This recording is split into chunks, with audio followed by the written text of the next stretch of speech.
Last Father's Day, I made a tweet saying this. Oh, right, it's Father's Day. Happy Father's Day to my deadbeat dad. This was posted on June 21st of 2020, and in just a day short of a year, my life has changed so much, including my relationship with my father. And at the time I posted this, it was going on 5 years since I last spoke to him. At the time, I wanted nothing to do with him, I didn't want him in my life, and I had no plans of bringing him back into my life. But about a month and a half after I tweeted this, my grandmother went into the hospital. She had very aggressive cancer that she had virtually no shot of beating, that she succumbed to, unfortunately, in September.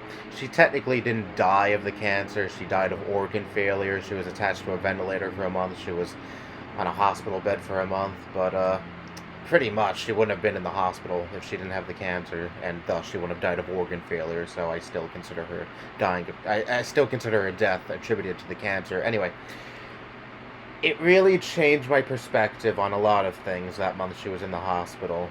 You know, it really made me realize how life is fickle, and one moment the person you love could be right here, you're talking to them, laughing with them, reminiscing on the good times, and just overall making a happy memory with them, and then the next minute they're a memory themselves. They pass away, and you kind of reflect on, the fact that life is very, like I said, fickle and short, and you should cherish those that you still have. And every Father's Day, my grandmother would urge me to call my father and reestablish a relationship with him. She loved my father, and despite all of his faults, he really wasn't that bad of a dad. I mean, there was still verbal abuse. I did witness him being not so kind to my mother, let's put it that way, when I was a kid, and that's really the reason I didn't want him back in my life.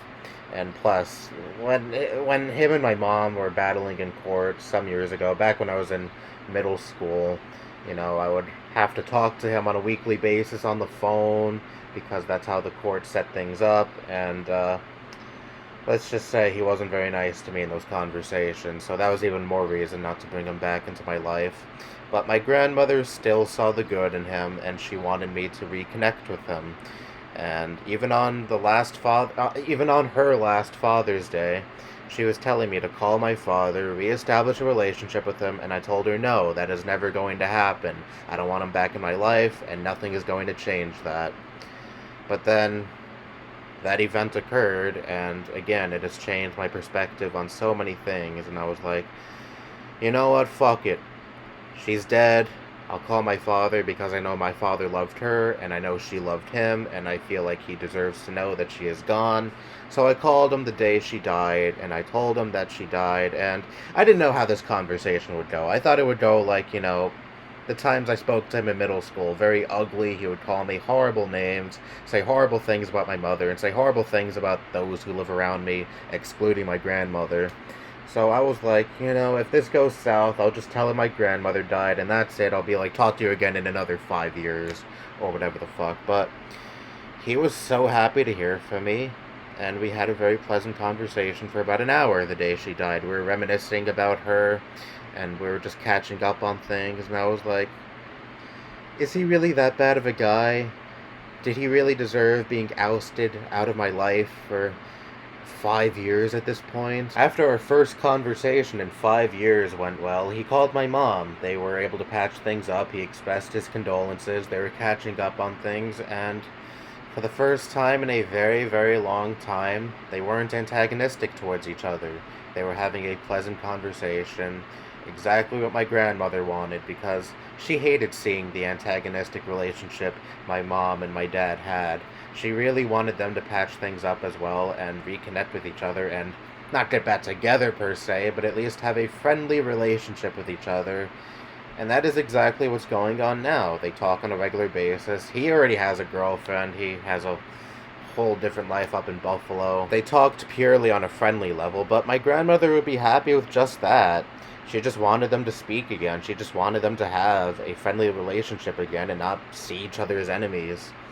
And again, that has happened. Same with me. I don't view my father as an enemy anymore. I view him as a friend, and He has come down several times ever since we first spoke when my grandmother died, and also just a few months ago in April, I went down to Florida to see my last grandmother that is still alive, my grandmother on my father's side, and we had a blast. It was my first time down in Florida, my first time traveling via airplane, and it was very exciting, very different, and very, I guess you could say, exhilarating. I got to spend a week with my father and my grandmother, and we had a great, great time. I was so happy to reconnect with them, especially my grandmother.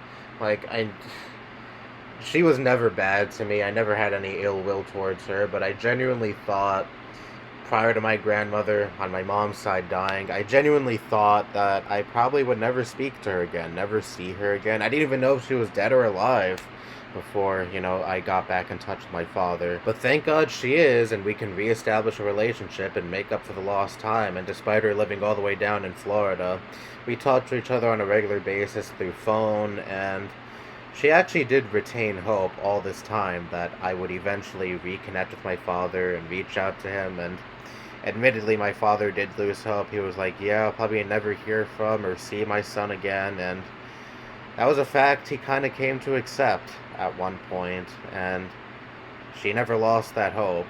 She was like, yeah, you'll probably hear from him again. There will be something that comes up that will prompt him to reach out to you, and just that happened. I did it first and foremost for my maternal grandmother. Again, she really wanted me to reconnect with him, talk to him again, reestablish a relationship with him, and now I kind of feel shitty, telling her all those times, no, I won't, I don't want to.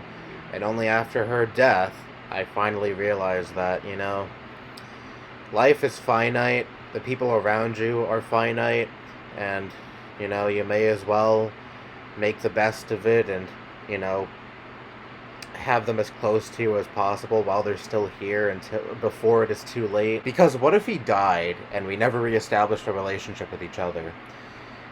I really don't know how I'd feel in that situation. On one hand, I would still retain the notion that, yeah, he's better off not in my life. I don't want anything to do with him. I don't like him. But at the same time, he's my fucking dad. You only have one of those. And, I would probably feel shitty knowing that he held the pain of not speaking to his son and not having a relationship with his son to his dying breath. And that is a level of guilt that I don't know how I'd manage with. And don't get me wrong, he's not an old guy by any means. He's still in his late 40s. My mom is a few years older than him, but it still very well could have happened. My father's been a chain smoker his whole life, and he was battling cancer some years ago that I already knew about back in middle school, but after we stopped contacting each other, he needed major, major surgery, and the doctors had no clue if he would make it through the operation or not, and it was pretty major and very scary for his family. And I'm trying to imagine a scenario where he didn't make it through, and we would get a call from his family telling us that he needed major surgery and he didn't make it through. I don't know how I'd react to that situation. I don't know how I'd feel. I don't think I'd be like good riddance or anything. I don't know if I'd feel guilt for not, keeping up with them or maintaining a relationship with them, because it really did pain him that I wasn't speaking to him. Come to think about it, he went through something very similar to what my grandmother went through when she was in the hospital. Only difference being that, he survived and she didn't. But, I remember the night that my grandmother needed emergency operation because when they were going to put her on a ventilator, they were having trouble getting the tube down her throat, and they needed to do some kind of procedure to get it down her throat, but the doctors were very unsure if she was going to make it through. And I won't go into detail because I already made a whole video about this back when she was still in the hospital. But basically, it was very, very scary. We thought we would have lost her that night, and while we did eventually lose her, we didn't lose her that night. And I remember the euphoria I was feeling when she did pull through that night, and I'm sure his family went through the same thing when he pulled through his emergency operation. But I'm very thankfully still here, and despite the circumstances, I'm very happy to have him back in my life. to have my grandmother back in my life, to have my aunts back in my life, to have my uncles back in my life, to have his whole family back into my life. It has been very nice, and it is something that I never thought would happen. And it's something my grandmother really wanted to happen. And unfortunately, it took her death for me to realize that, I really should invite these people back into my life before it's too late. But, sometimes the saddest of circumstances can really change your perspective on things. I guess the moral of this story is cherish those in your life while you still have them, because you never know when they could go and become memories themselves, and you begin to regret not spending more time with them. I have zero regrets when it comes to my grandmother. We were super duper close. I spent so much time with her, and I guess in a very weird way, the pandemic came at a perfect time because I got to spend even more time with her in her final months because I wasn't going to college physically. I had online classes at that point. But with my father and my grandmother on his side and my whole family on that side in general, I have a million regrets, and I want to finally make up for that now, make up for the lost time, reestablish relationships, and overall cherish those that are on that side of the family while they're still here. Happy Father's Day, I guess.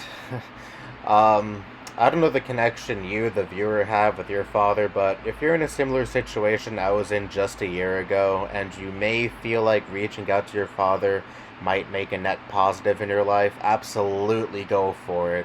You don't want to end up regretting not spending enough time with them when it's already too late. Unless, of course, your father is an absolutely wretched person. That's totally different. But my father, despite his faults that I won't get into with the public, he's an overall great guy. Anyway, I intend to talk to him on Father's Day. I'm recording this on Saturday, and I intend to talk to him on many more Father's Days to come. Exactly what my grandmother wanted and urged me to do her last few years. And I intend to reestablish a relationship with my grandmother. I intend to reestablish a relationship with that whole entire side of the family in general, and first and foremost, reestablish a relationship with my father, and not just talk to him on Father's Day, but on a regular basis in general like we've been doing. That's all I have to say. Bye-bye.